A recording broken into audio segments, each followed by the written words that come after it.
नुआ गाइडलाइन किसी जारी करा जाई नाही कि आवश्यकता बर्तमान आम अनुभव करना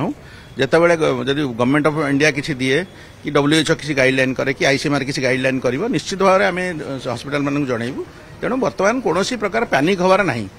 मु अनुरोध करी प्रेस भाई मानक कौन प्रकार गोटे ये करतुनि जे गोटे रोगटा बढ़ी बढ़ी चलती सेटा नुहे कौन प्रकार व्यस्त हबार सिचुएसन नहीं स्थिति नियंत्रणाधीन अच्छी एवं भल अच्छी सर आम जो मन बाहर कौन आंटीजेन पर RT-PCR करा आम तार जहाँ नियम अच्छी से अनुसार करूँ आप डिटेल भितर को व्यस्त हो जातुनि आम जेनोम सिक्वेन्स गोटे करूँ JN1 वेरिएंट बाहर जोटा कि आम भारत में ही अच्छी जो गोटे केस जो थिला तर जीनोम सिक्वेन्स रिपोर्ट आम पहुंची नॉर्मल वेरिएंट तेणु तापे व्यस्त कहीं अन्य जो बाहर आम से भी दरकार जहाँ पड़ो आम करूँ पदक्षेप